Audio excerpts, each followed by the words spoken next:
Okay, I just noticed that you dumped out a bunch of equipment. I'm curious, what are these parts and pieces? And Okay, so starting of the armoring up process, there are armor requirements and armor rules, and you can look those up on the TSL page and print off a copy. It tells you what kind of protection is required.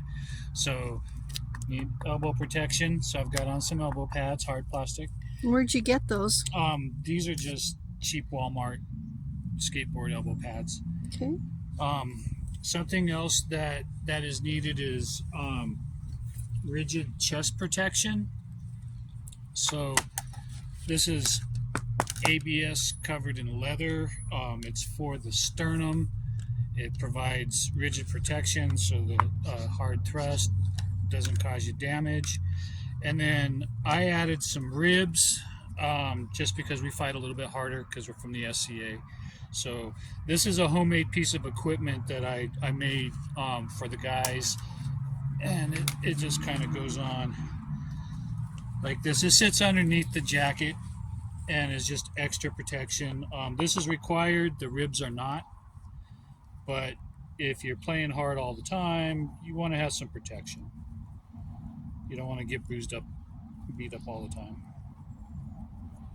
So it just ties on like so, and the ribs are custom formed. I thermoform them in the oven at 350 degrees and then put them on the person themselves, so it is kind of custom made for each individual, this underpiece anyway. There's other things you can use and buy. There's fencing equipment that has low density polyethylene that you can hang, but I made these for us and the guys. They're real lightweight, real simple, provide a lot of hard protection. So then the next thing we have, always wear a cup. I have a cup.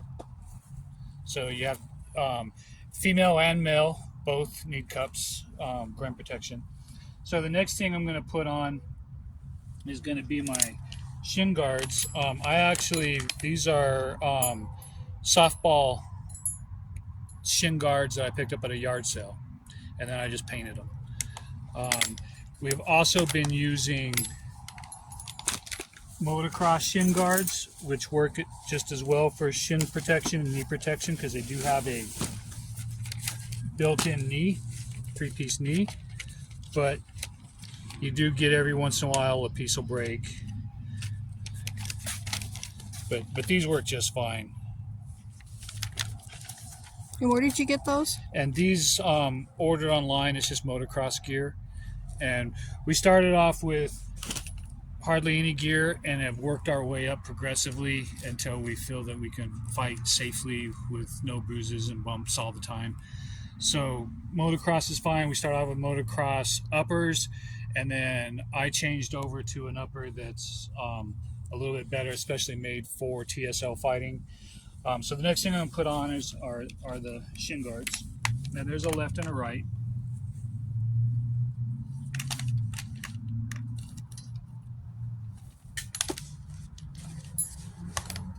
So how hard was it to customize it to put the gold on? Oh, it's just a matter of spray painting it. It wasn't hard at all.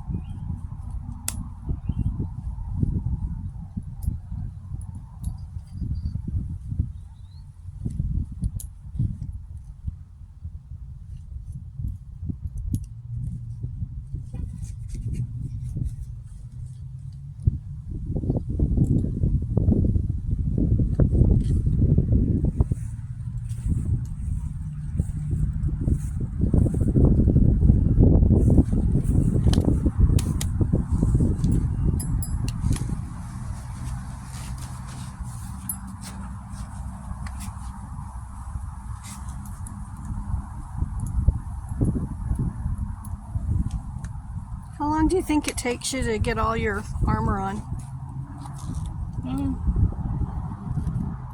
Depends. Sometimes if you're in a hurry, I can have it on in just a couple minutes. But a lot of times I like to kind of warm up and stretch as I'm putting on pieces of gear. Warming up and stretching before practice is important. A lot of us get lazy and don't do it, and you can get injuries, especially being older. These young guys, they could just get out and do whatever. Used to do that. All right, so look at that. Look at that.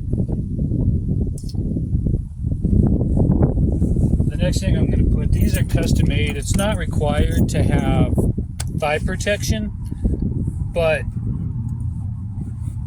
let me tell you, when you're battling a lot and you're going for speed, there's a little bit of torque on the end of those, and you don't want your thighs bruised up all the time. So I did make a custom set of legs for us.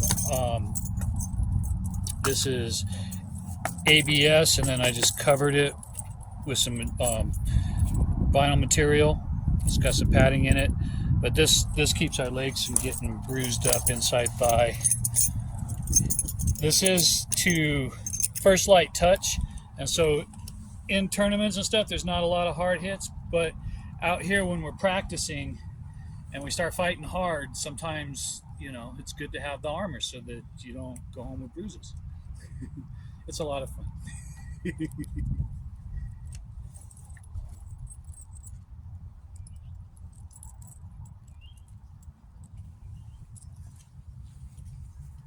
So these are the legs.